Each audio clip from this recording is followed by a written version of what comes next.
Hello everyone, my name is Dakoba and welcome back to Satisfactory. Today we're diving into tiers 5 and 6. We're going to start by finding some oil and refining it into its basic components. Then we're going to start building some of the bigger factories that we've been putting off until we unlock the manufacturer. If you're looking for something specific, there are timestamps in the description below, but we have a ton to do today. We're going to start off by sending off the basic oil processing milestone to unlock the refinery. We'll then seek out some crude oil and find a location for our first factory build today. We'll expand our road network so we don't need to worry too much about logistics, and we'll set up a refinery that'll take that crude oil and turn it into rubber and plastic. We may also get a little bit of extra power out of the deal. With rubber and plastic in hand, we can unlock the rest of Tier 5, and in particular we'll be looking at the industrial manufacturing milestone. This is going to give us access to the manufacturer, which is going to open up a whole bunch of new factories for us to build. And today we're going to be taking a look at heavy modular frame. This is one of the most daunting mid-game factories for a lot of players, but we're going to simplify it as much as we can, and we're going to put together a blueprint version that'll make expanding our factory or setting up in a new location as simple as a few clicks. Once that's done, we're going to finish up by setting up another factory producing crystal oscillators, which are one of the components for the sign buildables that we're going to be using a lot of, because we're going to be wrapping these factories in a new large decorative build, which is a city. We're going to be using signs as well as vehicles and trains to bring the whole thing to life. Let's get into it. Alright, let's get started by heading over and checking out these milestones. In particular, I'm looking at the oil processing milestone. This is going to be hugely important for us because it really opens up all of tiers 5 and 6. It contains the oil extractor and refinery, which lets us draw from the oil veins, as well as plastic and rubber. Now, every other milestone in Tier 5 uses either plastic or rubber or both, and importantly, it'll open up industrial manufacturing because motors and cable are the other requirements, and we already have large stockpiles of those. That's going to give us access to the manufacturer and truck, which are going to be essential for completing the rest of our factories today. In particular, the manufacturer is going to let us produce heavy modular frames, which are a requirement for the alternative fluid transport in 5, and 3 of the 4 milestones in Tier 6, including the advanced logistics and trains. So let's get this milestone sent away and see where we can find some oil.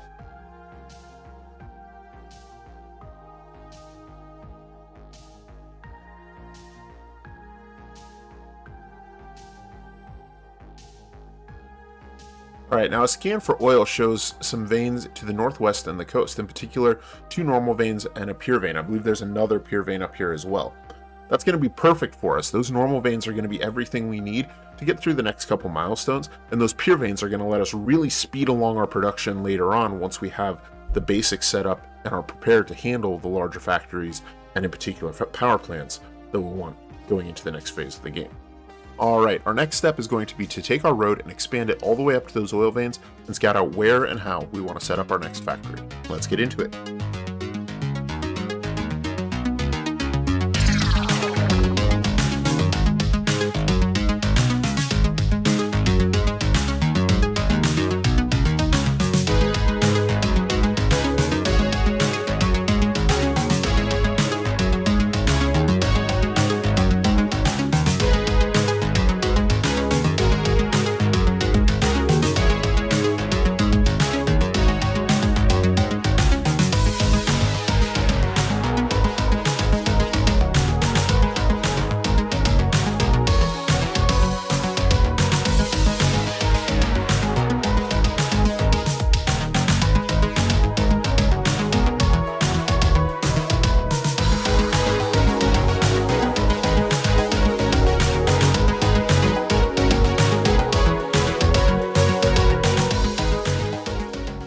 Alright, I found the 4 oil veins up here. There are indeed 2 normal veins here, and then a pure vein over on the sandbar there, and another one to the right, and those are going to suit us just fine. Now, because of how fluid mechanics work in Satisfactory, I'm not inclined to ship oil through pipelines a long ways away from here, so we're going to be building our oil processing factories quite close by. I actually built this road with the intention of having all of the factories in this phase of the game sort of pieced together in a city-style area. And so that is what we are going to be building. Now let's go ahead and set up the foundation for our first factory and take a look at the design. Alright, now we are going to start off by setting an extractor on one of those crude oil veins. That's going to give us 120 crude oil per minute, which we can then send into 4 refineries. 2 of those refineries are going to be producing plastic, that'll make 40 a minute, and the other 2 will be making rubber, also 40 a minute. Now that rubber and plastic is going to be sent home into storage, but working with oil and refineries is unique in that for the first time in the game, we have a byproduct we have to deal with. Those two refineries are going to be producing heavy oil residue. If we don't deal with it, then they'll fill up and be unable to process any more oil into plastic and rubber, so we need to process that as well. These 4 refineries are going to produce a total of 60 heavy oil residue per minute. Now, heavy oil residue ends up being a very valuable resource later on, but that requires recipes we don't have access to yet. So for now, we're going to use a default recipe which allows us to turn it into petroleum coke. Petroleum coke is an alternative for coal. It's not as good, but we can use it to power a coal generator, and if we find the right recipes, we can also use it for things like steel ingots. Today though, we're going to be burning it. We're going to use 2 refineries to turn our 60 heavy oil residue into 180 petroleum coke per minute. Now, petroleum coke is not as good as coal, which means coal generators burn it quite a bit faster. In fact, a single generator can burn 25 coke per minute. That means that 180 coke is going to require 8 coal generators. 7 of them will run at full speed and burn 175 coke per minute, and the last one will run at 20% speed to burn that last 5%. We'll pair that with some water from water extractors to produce 540 megawatts of power, which is more than what this plant is going to draw, so we'll be able to get a little bit of excess power out of this as well. Overall, this is a pretty simple build, and I think it's going to serve us well. Let's get into it.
right, and that is a basic oil refinery all complete. Let's head inside and take a look. We've got our 4 refineries producing our plastic and rubber, as well as our 2 refineries taking the heavy oil residue and turning that into coke and sending it over into our generator room. I set up the roof to have all of the smokestacks sticking out of the roof so that we don't have any smoke emitting structures inside, which is good, and everything is running beautifully. Let's head back to main base and see what new research has opened up for us.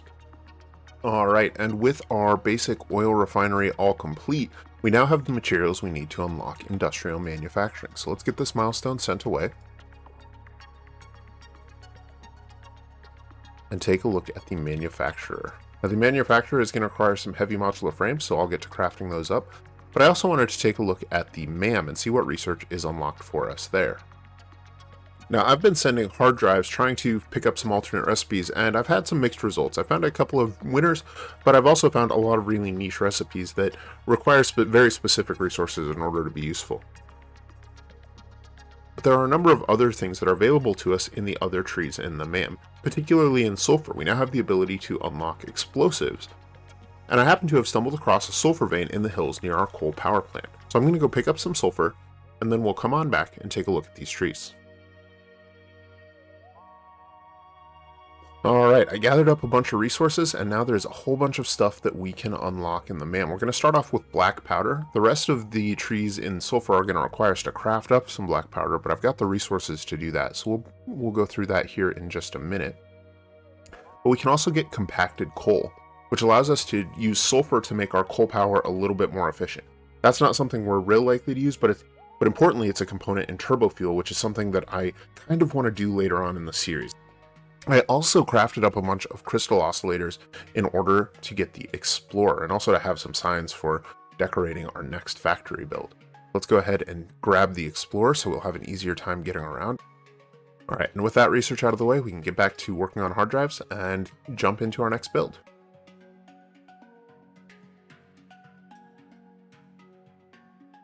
Alright, now our next build for today is a heavy modular frame factory. Unfortunately, we've had some good luck and have been able to get some alternate recipes that are going to make this a lot easier, in particular the encased heavy frame recipe. Now how this is going to work is that we're going to start by setting up a truck depot over here that's going to send a truck out into the jungle to gather up the resources we need. In particular, we're going to need limestone, coal, and iron. Now we're going to start off by mining 120 iron ore. That's going to be turned into 120 iron ingots and 3 smelters, which are then going to be sent into 3 different production lines. We're going to use some of them to produce some iron plates, as well as some to produce some wire. The iron plates and wire are going to be used to produce reinforced iron plates. The remaining iron ingots are going to go into the steel foundry, along with our coal, to produce 133 steel ingots, which will then all be turned into steel pipes. Now those steel pipes can be combined with our reinforced iron plates using the steel frame alternate recipe to produce 5.33 modular frames per minute. We'll also be sending some of those steel pipes directly on into the manufacturer. Our final production chain is to take some limestone and turn it into concrete. Some of that concrete will be sent into the manufacturer, and the rest will be combined with our remaining steel pipes to produce encased industrial beams, which will then go into the manufacturer as well. All in all, this is going to produce 3 heavy modular frames a minute. Let's get into the build.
and that is a heavy modular frame factory all complete. It is producing 3 heavy modular frames a minute, which is going to be plenty for us to use for all of the buildables we're going to need throughout the rest of the game. Just in the time it took to decorate this structure, I managed to build up a stockpile of nearly 1,000, so we are in no danger of running out. However, we are going to want heavy modular frames as a component part of other factories later on.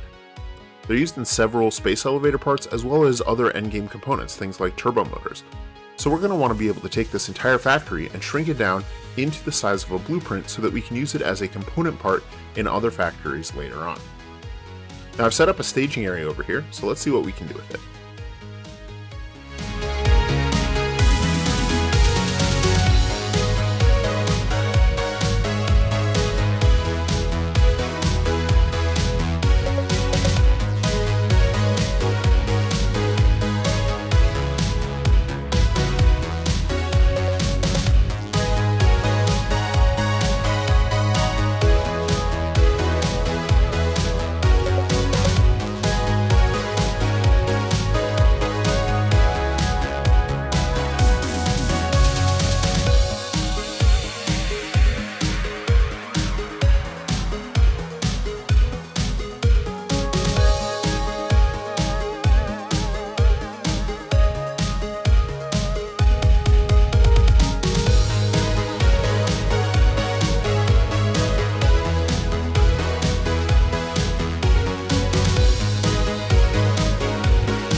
Alright, now I did manage to get the entire production line into one blueprint, although I did have to reduce the rates a bit. This factory will produce 0.75 heavy modular frames per minute. Now down here we have 3 input lines. Our concrete comes in here on the left, some of that goes directly on into the manufacturer, and the rest gets shipped upstairs into an assembler. Our other 2 input lines are for iron and steel. Alright, now we've got our steel coming in here on the right, and part of that is going into this machine, and then part of it is being sent into this conveyor bridge over to our machine on the left, where we're making more steel pipes as well. We're sending our iron up through this middle conveyor, where it's split into our 2 constructors to produce iron wire and iron plates. Those are then both being sent downstairs. You can see that the iron wire and iron plates are then being sent via the ceiling conveyors over into the central assembler. That produces our reinforced iron plates, which are being combined with some of our steel pipes from upstairs to produce our modular frames, which are then being sent down into the manufacturer. And some of the steel pipes are being sent down on this side to be combined with the concrete from downstairs into the encased industrial beams.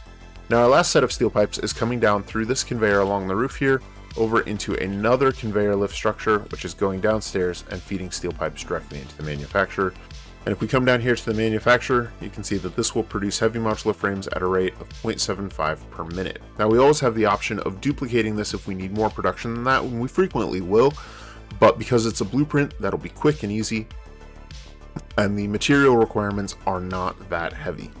I'm going to post a download link to this blueprint in the description below if you want to use it in your own world, or if you want to load it up and take a look at it as you create your own design. Alright, with this blueprint taken care of, let's take a look at our last factory build for the day, which is a crystal oscillator factory. Alright, now I've gone ahead and set up a foundation platform for our crystal oscillator factory. I've actually come up with a design for this structure, and I think the building we're going to build is going to be a little bit larger than the factory itself. But that's okay, because it gives us the option to expand later if we need to. Now for the factory design itself, it's actually very simple. And like with heavy modular frames, we don't need a huge number of inputs into our stockpile for our own personal use, but we may want to set up a blueprint so we can use it as a component part later. But for today, we're going to be taking 75 iron ore and turning that into 75 iron ingots in 3 smelters. We'll be turning some of those into wire and iron plates, and then combining those into reinforced iron plates. We'll also be taking some of the wire and turning that into cable. We'll also be mining 60 raw quartz per minute and turning that into 36 quartz crystals per minute in 2 constructors. We'll combine the 36 quartz crystals, the 28 cable, and the 5 reinforced iron plates into 2 crystal oscillators per minute in 2 manufacturers. Let's get into it.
Alright, and that is a crystal oscillator factory all complete. You can see that all of the machines are doing their job, producing all of the items we need them to.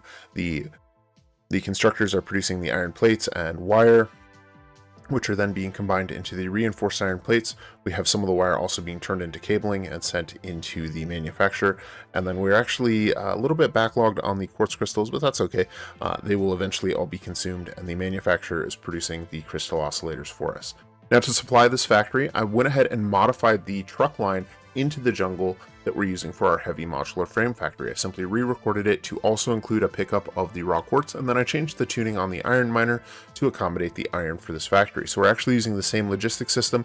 We're just looping the belts around our blueprint designer and into this factory. We're pre-smelting the iron outside of the structure so that we don't produce any unnecessary smoke inside the building, which obviously hasn't been built yet, but it's coming soon. And then everything else is being done here. Our next task is going to be to wrap and decorate this building and hopefully really bring a sense of the city that's being built here. Hey everyone, a quick note, I did want to make a quick correction to this factory design. We actually need 2 manufacturers instead of 1. So you can see I modified the design inside just a little bit to use a logistics layer underneath the 2 manufacturers, and that corrected the issue and brought our production rates to where they needed to be and to match our inputs. Alright, and that is a building finished for our crystal oscillator factory. You can see it's quite a bit bigger than the factory that we put inside, but that's okay. We can expand those production lines later if we want, either by increasing the amount we're bringing in via truck, or maybe we'll want to come back and set up some drone ports on the roof as we get into the end game and use the upper levels of that structure for more production later on. In any event, we're making 2 crystal oscillators per minute, which doesn't sound like a lot, but I think it's going to be plenty for us. This structure took about 200 crystal oscillators to decorate, and in the time it took us to do that, we built up a stockpile of about 700 more, so I think we're going to be just fine in that regard. And I think that's where we are going to leave it for today. Our city is starting to come together, and it's a little bit flashy, but I think it fits the theme very well, and I'm very pleased with the progress that we're making on it. I'd like to thank you guys for taking a few minutes out of your day to spend with me here in the world of Satisfactory. Leave a like if you've enjoyed this episode, and subscribe if you would like to see more. My name is the Koba, and I hope you have an efficient day. I'll see you soon.